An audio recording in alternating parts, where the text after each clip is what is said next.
I'd love to be able to describe to all of you what it's like here in Copenhagen at the UN Climate Summit, because it is chaotic and crazy and overwhelming, and I feel like I've learned so much in just 24 hours. I bumped into the Premier of British Columbia in the airport in London, England. On the flight here, I was sitting next to the chief negotiator for Liberia. In the lineup today, waiting for my UN pass, I ended up talking to a government official from Scotland who's responsible for renewable power. It just goes on and on like that. It's been an incredibly crazy, chaotic day. I think, in large part because this is one of the most important conversations on Earth, and now prime ministers and presidents from all over the world are flying in because it's so critical, and things have gone crazy. People are lining up for 4 or 5 hours to get their UN accreditation, including yours truly, and it was freezing. But more than that, it's been a crazy day for politics, especially for Canada, here at the Climate Summit. So, probably one of the biggest things that happened is that right at the beginning of the day, the developing nations, led by Africa, walked out of the talks. In large part because of Canada and the US and other countries arguing to throw out the Kyoto Protocol and start again. What we've recently heard is that they're back in. Also today, German Watch released its annual climate performance index. So what they're looking at is 58 countries, and they're looking at how we perform in terms of whether or not we have good laws and policies to address climate change.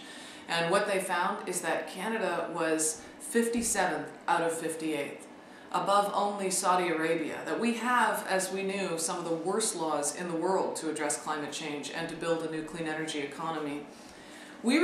Power Up released our own report today in Copenhagen and in Canada called Falling Behind, comparing Canada and US efforts on clean energy and global warming.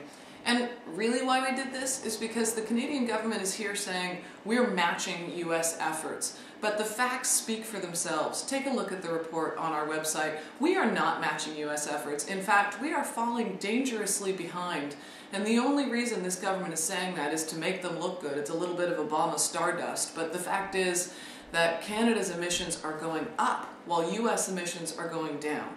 And the US, Obama is outspending Harper 14-to-1 per capita on clean energy. So we're losing the race, and in fact lately it looks like we're not even in the game.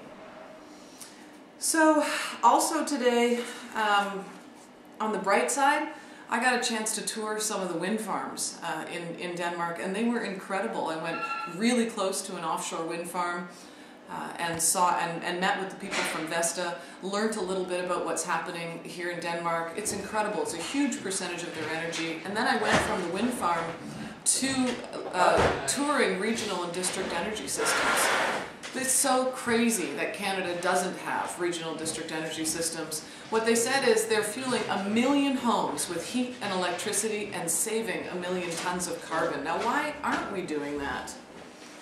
So there's no question that it's going to be a crazy day tomorrow too, and we'll be back to tell you what's happening and the effect that we hope it's going to have on Canadian laws and policies, because regardless of what the Harper government is saying right now, we know that Canadians can rise to this challenge, that this is a government that's being defeatist.